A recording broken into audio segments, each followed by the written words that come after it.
As I sometimes do, I want to mention there'll be some big spoilers for the film in this video. If you haven't seen Oculus yet, I highly suggest you watch the film before you watch the video. It's really one of the best, most unique horror films of the past few years, and I'd be doing you a disservice if I didn't tell you to experience the film first without knowing the inner workings. Mike Flanagan was born in the perfect place for a future horror director, Salem, Massachusetts. His father was in the Coast Guard, so the family relocated numerous times over the years. He started reading Stephen King in the 6th grade and became a huge fan. This started his lifelong love of horror.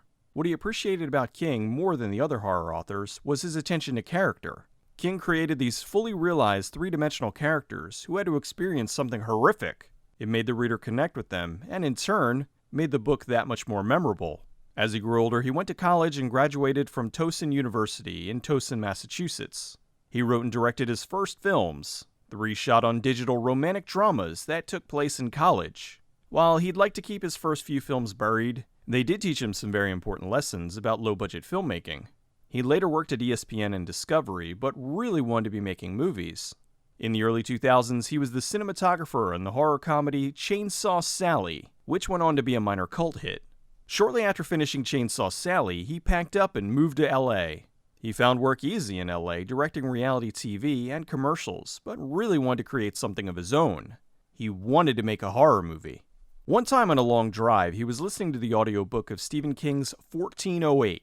There was a segment in there where the hotel manager is telling the author about the terrible history of the room. This inspired Flanagan to make his own version of a ghost story. He was drawn towards taking something ordinary and finding a way to make it scary, finding the horror in something common that we interact with every day, a mirror. As common as mirrors are, they had always creeped him out. If you look in a mirror, what you think you're seeing is an authentic representation of reality, yet our entire self-image of ourselves is actually wrong. It's backwards, you know? He thought back to when he was a kid and did the Bloody Mary games to scare him and his friends. He was also fascinated by traditions associated with them. For example, at Jewish funerals, they'll cover the mirrors as a way to prevent the dead from re-entering the world. He looked into it further and found there weren't very many mirrors used as a device in horror films. Prince of Darkness, Watcher in the Woods, The Boogeyman, and the Mirror Mirror series, but that was about it. Flanagan worked on the concept and envisioned a horror anthology series that revolved around an evil mirror. To him, the idea of a horror film about an inanimate object had amazing potential. When envisioning the mirror, he saw it as something inexplicable, something very much inspired by Lovecraft.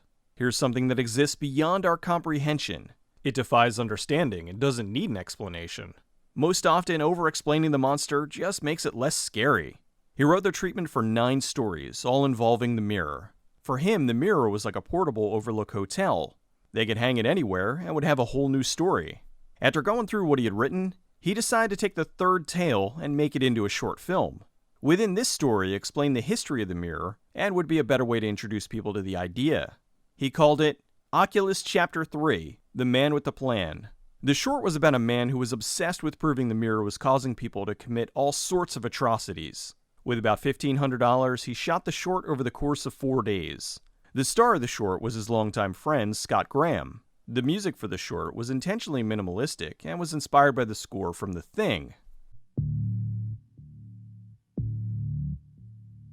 When he made the short, he learned how difficult it was to shoot something in a small location, where one wall had a reflective surface on it. He had to be as creative as possible to get different shots and not reveal the crew. Flanagan entered it into the festival circuit, and it went over very well. Audiences loved it and were asking for the others in the series. He spoke to members of the audience who said they liked the movie because the location made them feel like they were trapped in there with the character.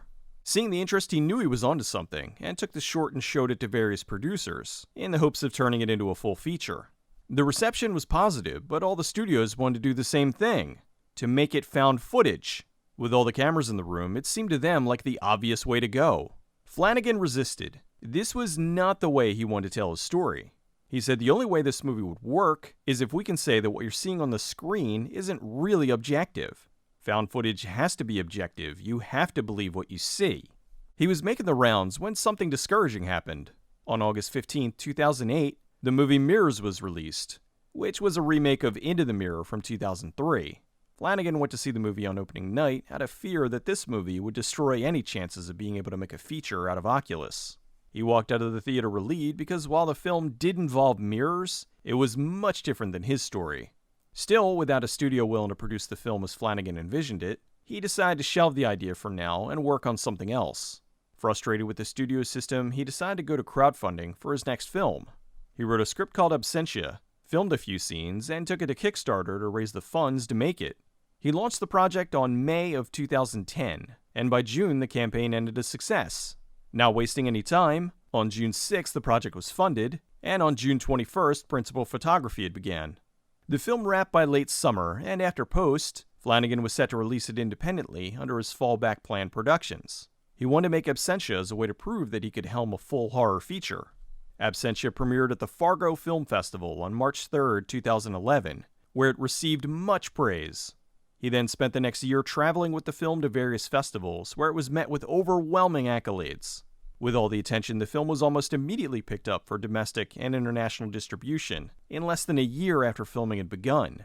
This success opened multiple doors for everyone involved. Flanagan, being an absolute gentleman, made sure to return to Kickstarter to thank all the backers who believed in his vision. Now with ABSENTIA under his belt, he started meeting with the studios again to pitch ideas. He took a meeting with Anil Kurian and Trevor Macy at Intrepid Pictures. He pitched 5 ideas, none of which they were interested in.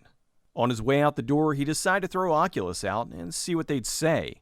He told them the concept, they watched the short, and he left. The next day, they contacted him and said, "We really like the short, as long as you don't do it found footage." Flanagan was overjoyed. He met with them again, and the partnership began. Macy identified with the concept of an evil mirror because growing up, his parents had this big ornate mirror in the house that he never liked. Something about it always scared him. Flanagan rented an apartment and worked with his writing partner Jeff Howard over the next several weeks to hash out a script. While they took elements of the short film, they expanded upon the themes to make it a much broader story. Instead of it being about one person proving the mirror was indeed evil, it was now about 2 siblings. One knew the mirror was evil, and the other was a skeptic. The writers were big fans of the X-Files, so they modeled the 2 characters as sort of an alternate Mulder and Scully. Although with this, Mulder the believer would be the woman, and Scully the skeptic would be the man. They thought it would make for a much more engaging story than if they both believed from the start. When working on the script, Flanagan knew certain key elements he wanted to carry over from the short, the main one being claustrophobia.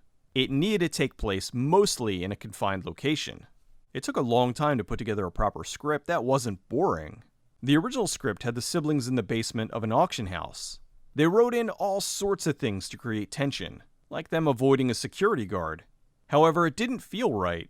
While working on script development, one of the producers suggested they take the mirror back to their childhood home where the tragedy happened. And this simple location change made a major difference in the way the story was able to unfold. The script was about a brother and sister, Tim and Kaylee. It starts off with Tim being released from a mental institution over a decade after a childhood trauma. He meets with his sister, who tries to get him to remember what happened to him and their family was all because of a mirror that is pure evil. The Lasser glass is a parasite, a vampiric monster that feeds off the life force of all the things around it. It gets stronger as it pulls in negative energy, which is easier to do with adults since they have more life experience, and as such, more negative emotions that the mirror can manipulate. The mirror was inhabited by an ancient evil and was called the Lasser glass because of its original owners Philip and Virginia Lasser in 1754. Philip hung the mirror above his fireplace and sometime later was burned to death at the base. While it's possible there were previous owners, they were the first ones in recorded history.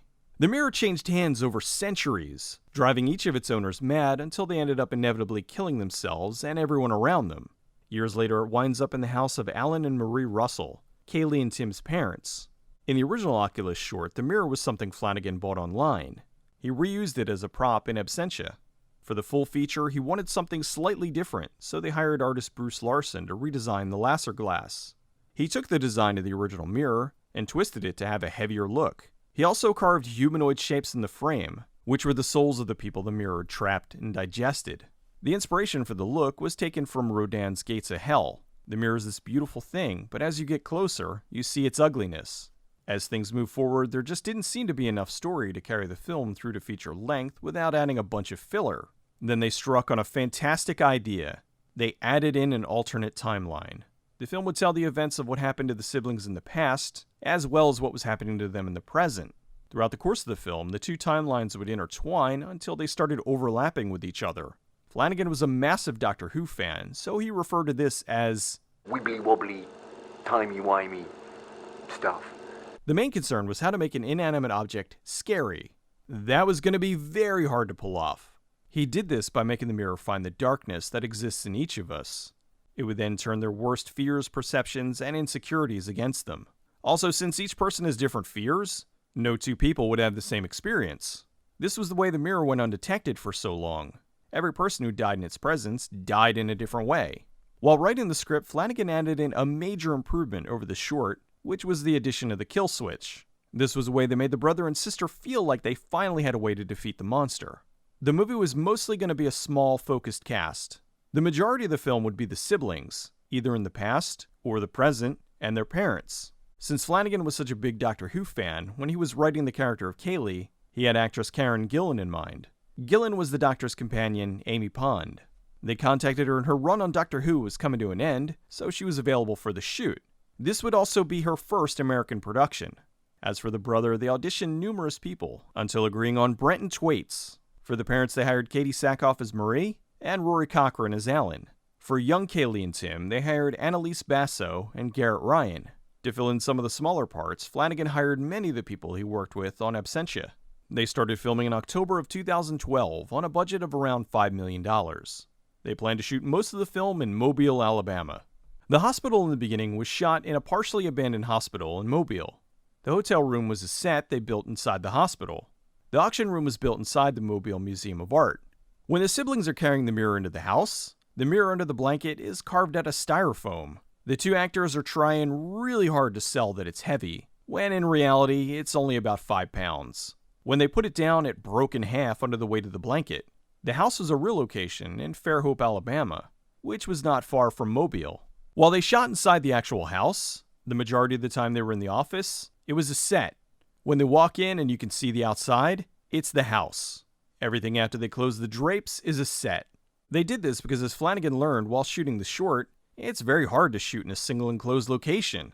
By using a set, they had fake walls they could take in and out as needed, which gave them a wider variety of angles to shoot.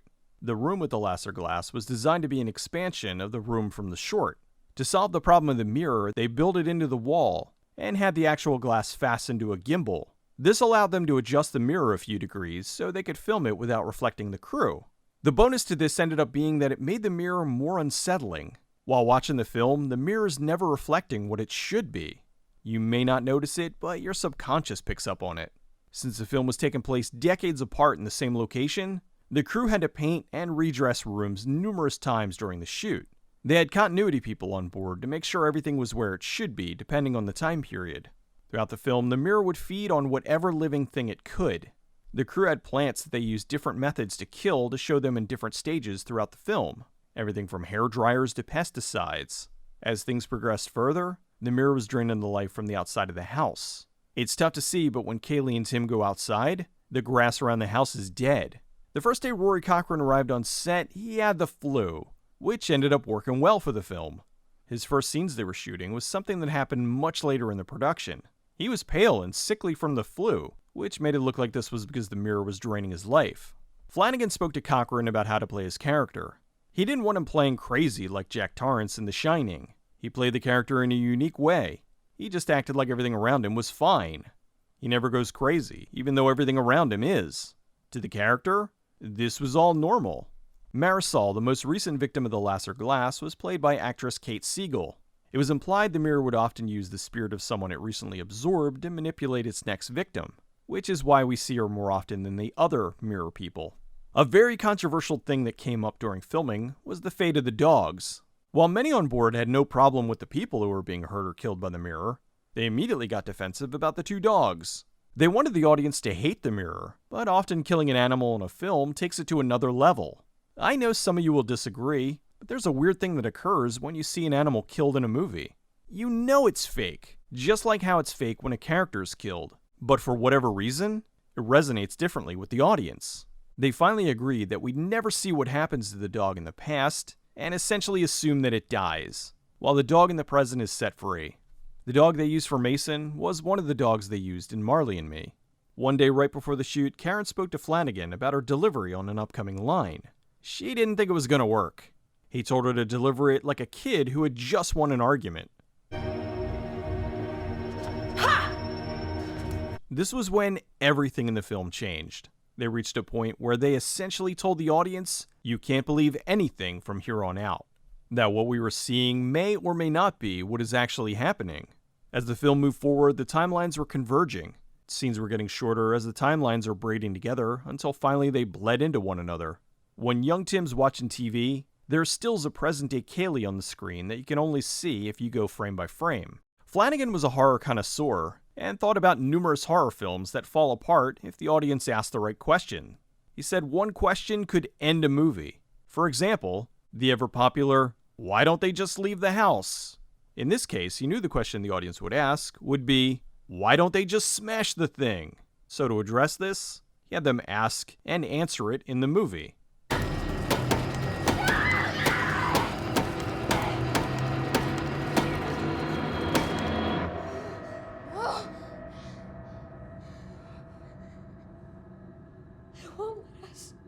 It won't let us. They try to destroy it outright, but the mirror won't let them. They have to outsmart it, which won't be easy. Flanagan also addressed how much he hates movies where they have an ancient evil that's been around for countless years, that's somehow bested by a group of teenagers. He didn't want to make a film that says evil always wins. He doesn't believe that. What he wanted to do is make a film that says evil is a force that is hard to beat.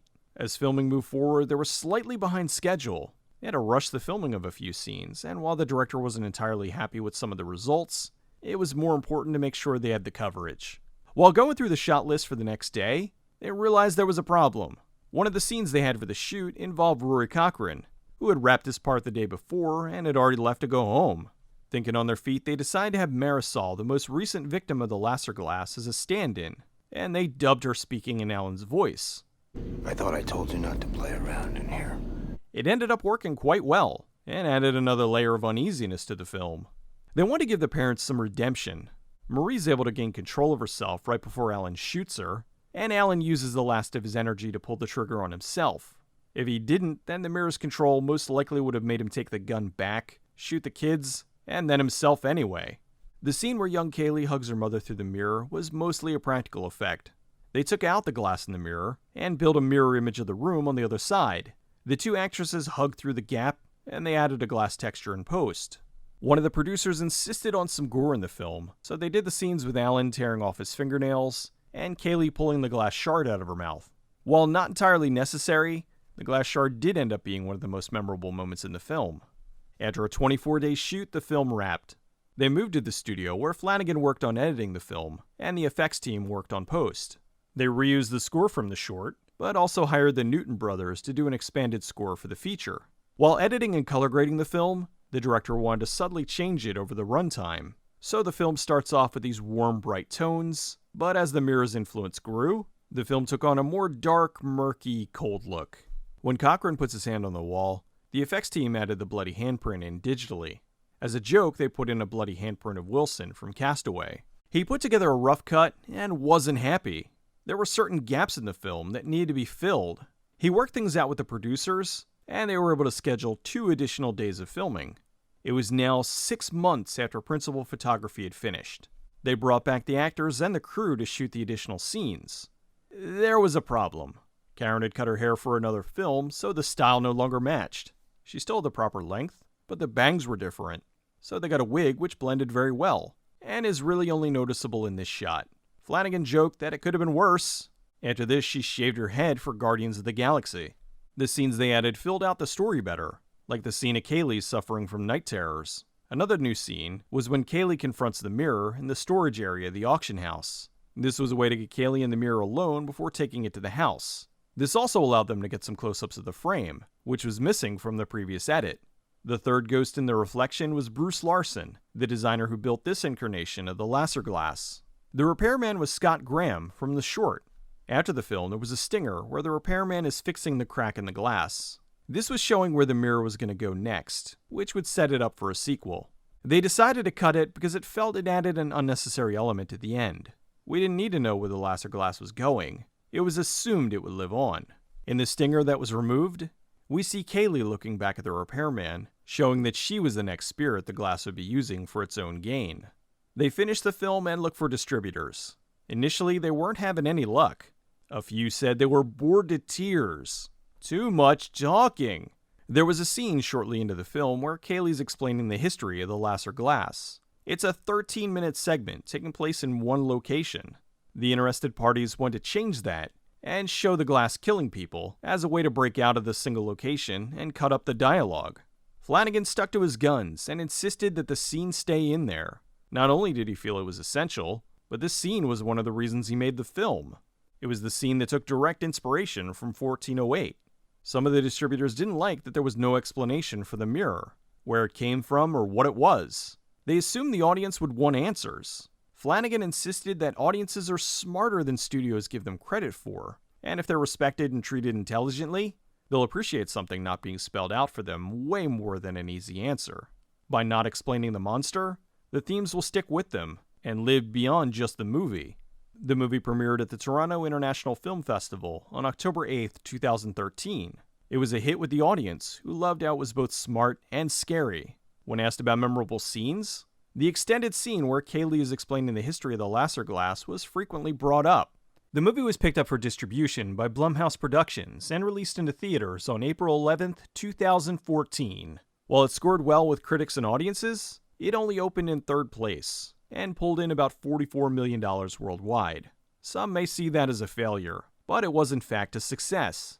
The budget was about $5 million, and even with marketing and the usual Hollywood math, it still made a profit. The movie caught the attention of Stephen King, who tweeted out how much he enjoyed it. Flanagan followed Oculus up with his next film titled Somnia, which due to studio bankruptcy and other issues was shelved. Somnia was filmed in 2013, had its name changed to Before I Wake against the director's wishes, and wasn't released until 2018. Flanagan married actress Kate Siegel, and the two worked together on the outstanding horror film Hush, which she starred in and co-wrote. Hush also caught the attention of King, who said, "How good is Hush? Up there with Halloween. And, even more, Wait Until Dark. White Knuckle Time." Flanagan also wrote, directed, and edited the prequel to Ouija, called Ouija, Origin of Evil, which was better than its predecessor in every way. Following that, he was able to make a dream come true directing Gerald's Game, an adaptation of the Stephen King novel. He created the critically acclaimed horror series The Haunting of Hill House, and is currently working on Dr. Sleep, the sequel to The Shining. In 2017, Oculus was remade in Bollywood as Dobara, See Your Evil. Oculus is an excellent and completely unique horror film. It manages to pull off some incredibly difficult things in a way that seems almost effortless. Dialogue-heavy scenes, multiple storylines happening at the same time, making an inanimate object scary, and a mostly confined single-location shoot? I don't think people realize just how hard any one of those is to pull off, let alone all of them, and yet Flanagan was able to handle it like a pro. Flanagan didn't want the film to be an endless series of jump scares. He worked to make it so there were surprises, but relied more on a growing feeling of dread instead of cats jumping out of closets. Flanagan never wanted the movie to have a happy ending, and they were lucky enough to be able to make the film the way it was intended. There were parallels written in the script throughout the timelines that always culminated with Tim being arrested in the past, and then again in the present.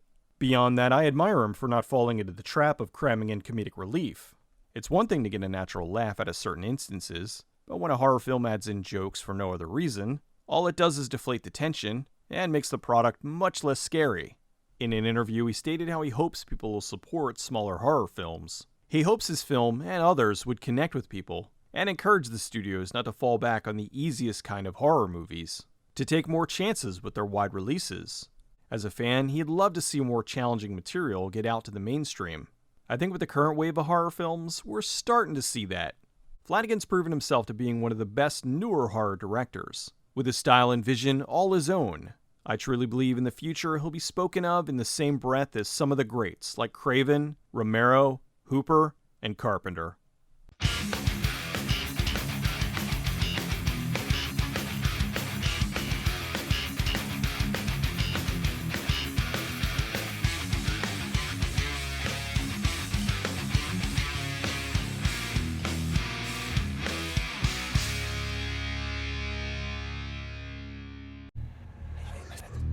I've met my demons, and they are many. I've seen the devil. He is me.